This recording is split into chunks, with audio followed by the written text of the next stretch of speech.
Anyways, Dylan, would you like to end us off with your pick for this week? Sure thing. So we also watched I Am Legend, a movie set in a post-apocalyptic dystopian world where, in the beginning, we discovered the cure for cancer. This cure was administered to a couple of 10,000 people. And flash forward, 3 years, we see New York City completely covered in, jungle and vegetation and everything, and we're left wondering what happened.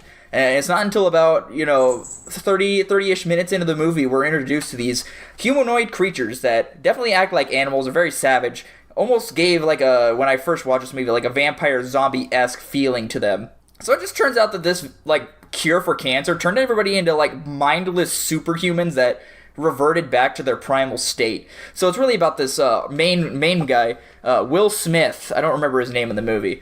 Robert Neville, that's what it was. He is the scientist, the military scientist on the scene. This is his ground zero. He feels like he could fix this mistake. He's trying to capture some humans and trying to cure them and doing that whole process. He's not making any progress. He has all these rats. Eventually he ends up setting a trap to capture one.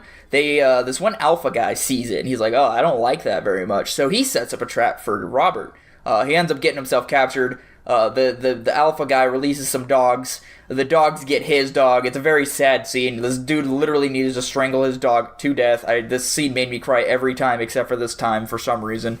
And he continues on. He goes to try to kill himself by fighting all these things, run him over in his car, and he was losing. Till for whatever random reason, a bright, blinding light comes out of nowhere, and this lady comes and saves him and drives him back to his house with her kid. And so, they live out their day and they have their quarrels. By the time night falls, he's like, did you cover up our scent? Can they find us? And sure enough, they all find his house. He turns on some bright lights that literally do nothing. He sets off some explosives that take care of the initial first wave. They get in the house, and they start just messing them up. There's clearly a physical over. Movie ends with them being in the basement, and all this alpha guy wants is his gal back, the gal that this guy captured. So he gives them back, and he lets them have some safe passage, and then they all leave, and they drive off at the end of the movie, and that's how the movie ends. Quick question: do you guys know or are aware of what the other ending for this movie is? Yes. Yeah. He blows up himself in the house. Yeah. Okay, yeah, they get the lady kid. and the kid get the cure to the camp. Okay. To be honest, I kind of prefer the other ending. I agree, Really? actually. This ending isn't bad. I just prefer I know I've been a stickler for I don't like people dying. I honestly prefer the other ending. I think it's much more, I think it wraps it up. This ending definitely sets this movie up for... It did the thing you were talking about with Maze Runner. This ending sets this movie up for a sequel, unfortunately. And I think if I saw correctly, I think there actually is a sequel in the works, unfortunately. There is, yeah. Yeah, that's pretty recent. How long has it been in the works for? I don't know. Uncertain. I know there was a sequel mentioned a couple years back, and I just saw some surfaces of I Am Legend 2, and Will Smith is in fact still in the movie. Yeah, so that means Crazy. I got a question. Yeah. What's up? Is there any reason why the creatures can't talk? They dumb. I mean, they do have their own communication system. We saw them doing the fucking breathing thing at the end, and I'm pretty sure that's how they are communicating. Yeah, but they're just they might be able to speak human. They just don't know our language. But they're just humans that are pumped full of anger, basically. So presumably they were even worse before this or something like that, and their new communication is just a newer sort of thing that they've started developing at this point. Yeah. There was a point in the movie where he concludes, because it's just after he ran into what he called the hive or whatever he called. He's normal human social whatever is completely gone. So there's just some brain function that's not allowing them to function like normal humans at this point, is the thing. Yeah, basically just reset them to square one. Yeah. Yeah, they're feral savages basically at this point. Yeah. I'm going to go out on a limb and say I like this ending more than the original one, just because it digs a little bit deeper into, I'm not going to go ahead and say the ethics, but kind of the ethics of the whole situation, and specifically just it fleshes out the vampires being like more sentient than he initially thought, because it makes it like a more interesting moral quandary. The original ending is kind of just like everything goes out with a bang, and that's just kind of how it is. He's sacrificing himself to save people. Whereas the new ending is it explores their actual interpersonal relationships between these people. It makes them a little bit more humanized. It even like maybe ponders the question of whether or not it's right to even say you're wanting to cure them. Because they've like developed like lives, throughout this. They have attachment to each other. Obviously, they had lives before this, but like they are this now. He's killed tons of them and trying to find this cure. But do they need a cure? It's kind of the thing. And it just makes it a more interesting ending for me. Yeah. I'm not a huge fan of like the fucking let's go drive down to Happy Town to the camp, whatever. I kind of wish they just ended it there, to be honest, and didn't have that. But I like the idea of them fleshing out the vampires more. I'm not a huge fan of them like really fucking laying it on thick throughout it, because actually in the director's cut, which is what we watched, like there's like the scene where they use the bungee cord, to fucking tie him up in the trap, and then later on he's like, oh yeah, they used my tech, that's what I did, they're copying me. That was something that was added later on in the director's cut. I don't think that shit's needed. I think they're kind of hitting it over your head that, oh yeah, they're on television. I think the audience can kind of get that, but just from watching it. But yeah, I'm definitely a second ending director's cut enjoyer here. Yeah, I'm not definitely saying with you I there. dislike it, but We have our preferences. yeah. I don't know. I didn't think the CGI was particularly bad in this. There are some areas, like I think when he's driving through the city, but at that point, if you're gonna have completely reinvented New York City, I don't know how you'd be able to get away with not CGI. Speaking of driving through the city, what the fuck was the deal with that first scene with him driving that car and then it just never returns after that? Nico, have you considered that 2005 GT500 Shelby GT500 was fucking sick and it sounded awesome? You got all the sick reverb through the buildings. It was fucking crazy cool. It was also completely pointless in a very inefficient way of hunting. It was very obvious that was just there to try and sell the car. In my it felt defense, like a fucking ad throughout that whole thing.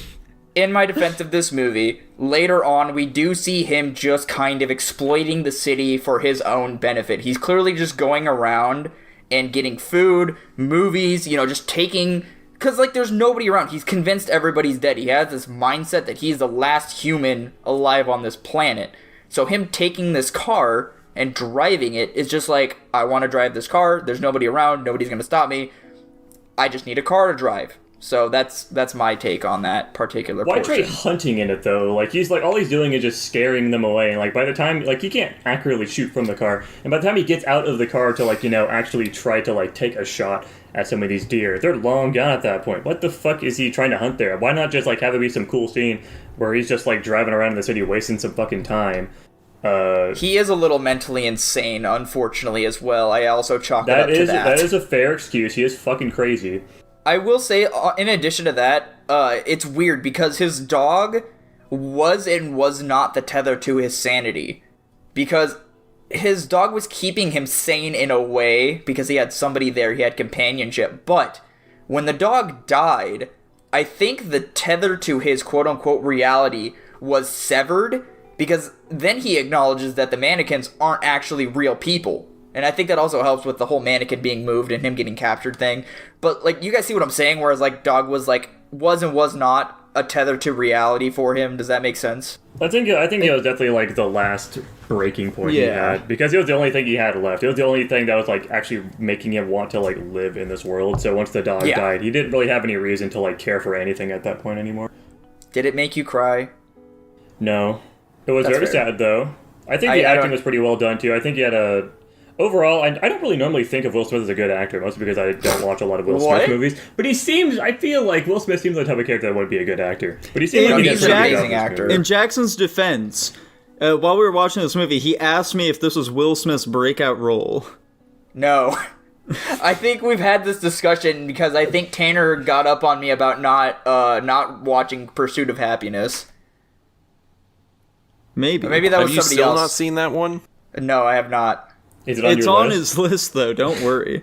Let me see if it's on my list. You guys keep going. Perfect. So, on that note about Will Smith, though, yeah, I absolutely think that he's, the best part of this film. He delivers an amazing performance throughout this, because like, he's fucking carrying this movie on his back throughout pretty much the whole thing. He's like the only actor there who throughout the entire film, and so it really relies on him just like really fucking conveying this sense of absolute fucking loneliness and like, you know, twinges of like, oh, starting to slip off into insanity and shit, and he delivers it masterfully. I felt like it was just like super fucking good, guys. Yeah, I agree. The dog was a pretty good actor. Though, the dog was a good actor. I think the worst part about this film, at least for me, is that I feel like I lost all of my engagement after the dog died, and once they introduced like the woman and her kid, I stopped giving all shits after that point, basically up until the ending. I don't know specifically why I was. I didn't really give a shit about the woman or kid at all. I think their interactions were pretty kind of cringy. I think her motivation for like saving him is kind of stupid too. Like, obviously, yeah, no, they're like the last person alive. She hasn't really seen anybody after getting off the boat. But it seems like a really dumb situation to like want to risk your life for this like random dude. Like, especially in her situation, she's seeing a guy surrounded by a fucking mob of the vampires. He's literally in a car that's flipped under or like flipped over, and there's a fucking vampire trying to get inside of the car, or is already inside of it with her. Why the hell would she even think she has a fucking chance of saving in there, or like, especially, it's not just, like, risking her life, but she's also risking the life of this child. I really feel like it just doesn't outweigh it. Like, it seems like he's kind of like a lost cause. So, on that note, she seems to understand, like, immediately, that, like, who he is. Like, he's a doctor or whatever the fuck, who's, like, trying to fucking, you know, do some bullshit to, like, save everyone. So... What the hell was that? I dropped something. So, because of that... I think that she was just like, okay, I have to like save this guy. He might be able to like, you know, figure out what's going on here and like cure humanity of this bullshit or whatever, you know? Yeah, and also like clearly it's very rare to encounter people in this world, so I can understand if she's like, oh fuck, well that's another person.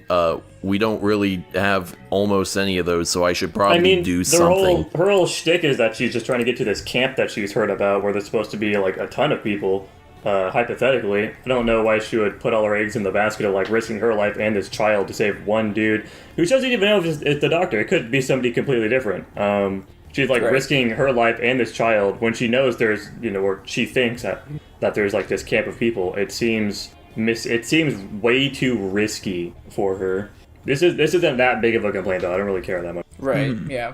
All right, well, anybody else have any other thoughts? I really liked the scene when you went into the dark place to get his dog out, him trying to, like, hide himself. I think that scene was very well done, especially, like, the running afterwards.